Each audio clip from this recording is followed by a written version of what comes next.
आगे बढ़ते हैं और वोडाफोन आइडिया को लेकर एक खबर आ रही है और स्टॉक में उसके बाद तेजी आई। करीब 7-8% की तेजी वहां पर देखने को मिल रही है और यहां पर एजीआर मामले में जो मिली राहत है उसमें सुप्रीम कोर्ट की तरफ से सफाई आ रही है और उनका ये कहना है कि ये जो राहत मिला है ये सिर्फ एडिशनल जो एजीआर बकाया था उसी के लिए ये फैसला निकल कर आया है। सुप्रीम कोर्ट ने आदेश में बदलाव को मंजूरी दे दी है। हालांकि ये जो खबर है काफी समय से चल रही थी और वोडाफोन ने भी अपनी याचिका में जो दोबारा से दायर की थी उसमें एडिशनल एजीआर बकाया का ही मामला था। रकम हम आपको बताते हैं, लेकिन ये एडिशनल एजीआर जो था 8 सितंबर को करीब 9,450 करोड़ के एडिशनल एजीआर था, जिसमें कि कंपनी राहत की मांग कर रही थी।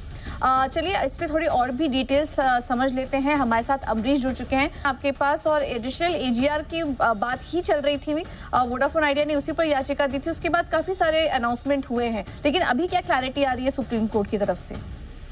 देखिए, सुप्रीम कोर्ट की तरफ से जो मामला था उसमें कई तरह के इश्यूज थे। कुछ चीजें जो समझ में नहीं थी या फिर उसको लेकर कंफ्यूजन था डिपार्टमेंट्स को में, उसको लेकर क्लियर किया है सुप्रीम कोर्ट ने। वोडाफोन के जो वकील थे उन्होंने अप्रोच किया था सुप्रीम कोर्ट और कहा था कि आपने आदेश में जो डिसिमिलरिटीज हैं उसको अगर एक्सप्लेन कर देंगे तो बेहतर होगा।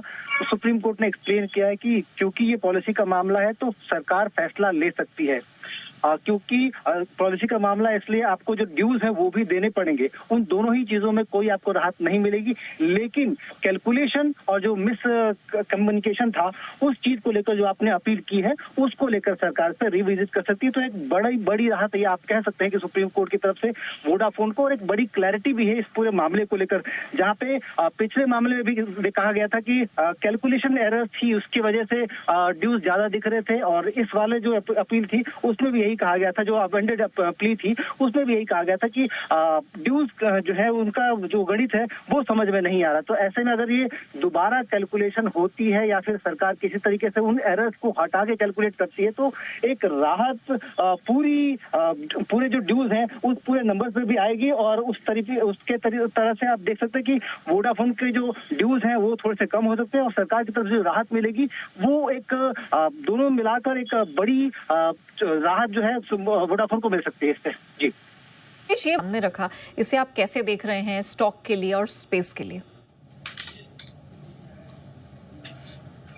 देखिए, वैसे ये सारी चीजें पॉजिटिव चल रही हैं पिछले दिनों से।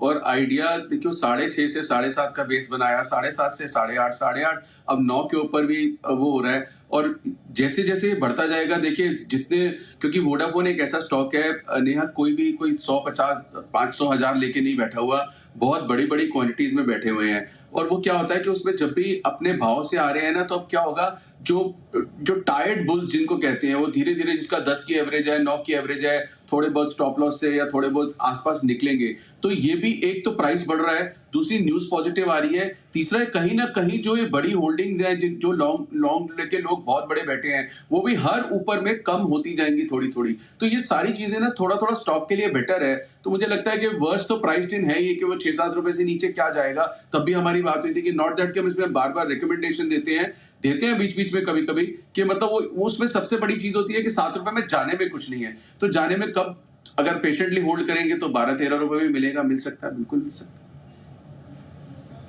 ऑलराइट, चलिए, तो वोडा आइडिया पे फिलहाल ये डेवलपमेंट होता है, लेकिन